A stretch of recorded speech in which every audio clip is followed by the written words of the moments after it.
अचानक से पाकिस्तान की फैक्ट्रियां बंद होने लगी हैं और ये फैक्ट्रियां जो बंद हो रही हैं, इन्हें बचाने के लिए $3 बिलियन के इंपोर्ट करना चाह रहा है पाकिस्तान के उद्योग में बहुत बड़ी तबाही। तो वहीं दूसरी तरफ भारत ने अब ब्राजील को भी पीछे छोड़ दिया है। दुनिया में दूसरे नंबर पर पहुंच चुका है भारत। जानेंगे, भारत पहले नंबर पर बहुत आसानी से पहुंच सकता था, पर भारत ने बस एक नीति जो लाई, उस नीति की वजह से भारत दूसरे नंबर पर रहा। लेकिन क्या वो नीति बेहद महत्वपूर्ण थी और वो लाना जरूरी था? जानेंगे क्या कुछ चल रहा है जियोपॉलिटिक्स में। आइए जानते हैं इन खबरों को विस्तार से। बात करें पड़ोसी पाकिस्तान की, अभी तो इस पर बात करना बेहद जरूरी हो गया है, क्योंकि वो ही पुराना वाला खेल फिर से शुरू हो चुका है। लेकिन इस खेल को अब कैसे हैंडल कर रहा है भारत, वो जानना जरूरी है।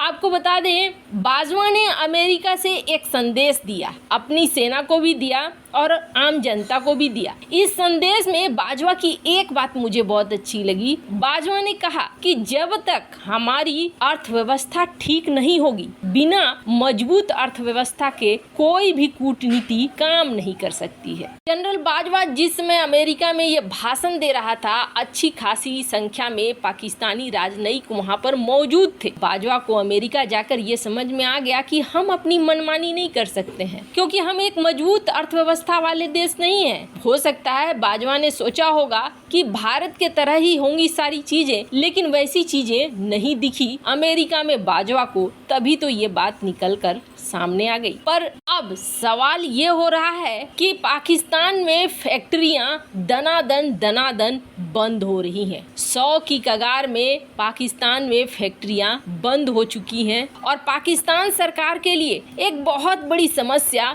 निकल कर सामने आ गई है। सबसे बड़ी बात यह है कि पाकिस्तान की जो फैक्ट्रियां हैं, वो फैक्ट्रियां बंद हो रही हैं, जो फैक्ट्रियां कभी रीढ़ की हड्डी मानी जाती थी पाकिस्तानी अर्थव्यवस्था की। इसके बल पर कई $बिलियन छापता था पाकिस्तान, और अचानक से वो भेंट चढ़ गई हैं पाकिस्तानी दिवालियापन के। जो टेक्सटाइल इंडस्ट्री है पाकिस्तान का, वो बुरी तरीके से तबाह हो गया है। हालांकि जो बड़ी कंपनियां हैं, एडिडास, पूमा, ये कंपनियां फिर भी किसी तरीके से अपने आप को चला पा रही हैं, लेकिन जो कंपनियां पाकिस्तान की अपनी थी, वो सारी तो एकदम से बंद हो रही हैं। टेक्सटाइल एक्सपोर्टर एसोसिएशन बहुत ज्यादा परेशान है पाकिस्तान का। कहाँ पाकिस्तान ये सोच रहा था कि हम भारत को रिप्लेस करेंगे, पर यहाँ पर तो समस्या हो गई। अब समस्या का बड़ा कारण क्यों है, टेक्सटाइल इंडस्ट्री पर ही पाकिस्तान के मार क्यों पड़ा?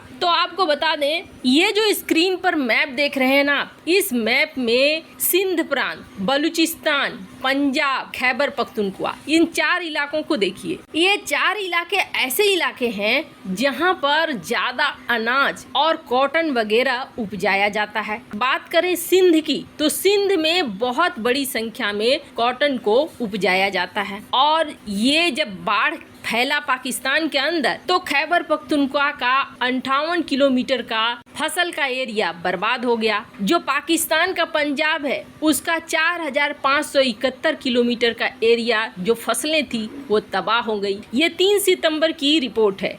सिंध में सबसे ज्यादा 13,264 किलोमीटर के फसल एरिया में तबाही सा फैल गया। 35% तक जो कॉटन, जो कपास पाकिस्तान खुद उपजाता था, वो कपास सब डूब गया, तबाह हो गया। अब क्या है दिक्कत ये है कि है ही नहीं कॉटन। जितने हैं वो काफी दाम पर बड़ी कंपनियां ले रही हैं, छोटी कंपनियों को कुछ नहीं मिल रहा है और ये मजबूर हो रहे हैं कि इनको बंद करना है। अब पाकिस्तान की ट्रेड बॉडी ने गवर्नमेंट से कहा कि आप इंपोर्ट करो कॉटन। अब चाइना को देखेंगे तो चाइना तो सबसे बड़ा सिंजियांग में कॉटन उत्पादन करता है, यहाँ से बड़ा आसानी से ले सकता है पाकिस्तान, लेकिन पाकिस्तान इसकी तरफ मूव नहीं कर रहा है। क्यों?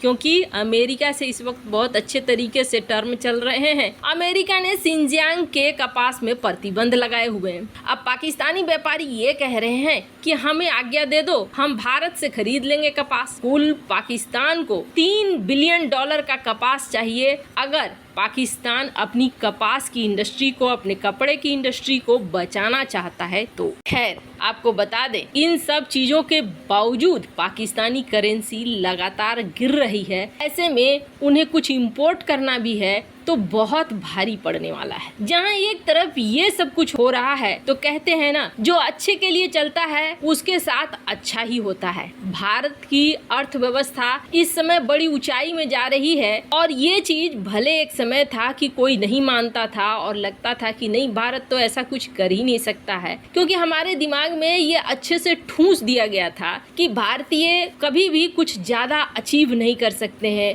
हमारा देश कभी भी आत्मनिर्भर नहीं बन सकता है, हमारा देश कभी भी अच्छे हथियार नहीं बना सकता है। ये ना 60-70 सालों से ना दिमाग में ठूस ठूस कर भर दिया गया था। लेकिन इसके विपरीत जब नई चीजें, नई नीतियां आ रही हैं और अंतर्राष्ट्रीय स्तर पर हम लोग देख रहे हैं कि चीजें बदल रही है और ये जो रिकॉर्ड और रिपोर्ट्स आ रहे हैं ये पश्चिमी जगत से आ रहे हैं, ये नहीं कि भारत से आ रहे हैं, तब हमें अपने आप पर भी यकीन हो रहा है कि हाँ, हमारी नीतियां बहुत सही काम कर रही हैं। अब जैसे कि सबसे बड़ी खबर निकलकर सामने आई है कि भारत के फॉरेन रिजर्व में 2021-2022 में 40,000 करोड़ रुपए जुटे थे। और ये 40,000 करोड़ रुपए किस तरीके से जुड़े, तो भारत ने एक रिकॉर्ड स्थापित कर दिया और ये रिकॉर्ड था चीनी के उत्पादन का। अक्टूबर 2021 और सितंबर 2022 के बीच में भारत ने सारे रिकॉर्ड तोड़ते हुए 5 लाख मीट्रिक टन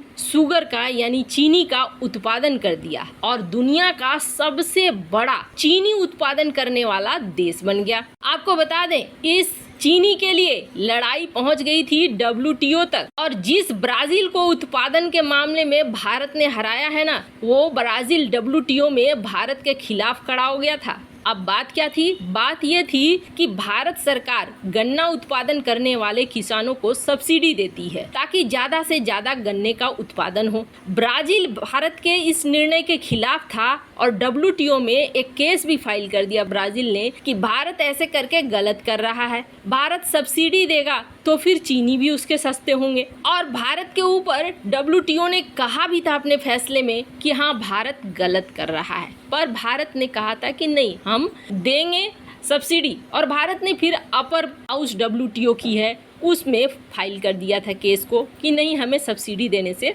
मत रोको। और उसका परिणाम देखो आप अभी क्या हुआ। भारत ने ब्राजील को प्रोडक्शन के मामले में पीछे छोड़ दिया, क्योंकि ब्राजील में करीब 3 से 4 लाख मीट्रिक टन के बीच में हुआ है चीनी, जबकि भारत में 5 लाख मीट्रिक टन। वहीं दूसरी तरफ भारत दूसरे नंबर का एक्सपोर्टर भी बन गया है। पहले नंबर पर अभी भी ब्राजील है, लेकिन भारत ने अपने घरेलू जरूरतों को देखते हुए बहुत ज्यादा बाहरी देशों को नहीं बेचा, जिसकी वजह से भारत दूसरे नंबर पर रहा, वरना भारत पहले नंबर पे पहुंच चुका होता। वैसे आप क्या सहमत हैं? भारतीय नीतियां बिल्कुल सही जगह पे चल रही हैं? कमेंट कर अपनी राय जरूर बताएं। जल्द मिलते हैं अगले वीडियो में नई खबर के साथ।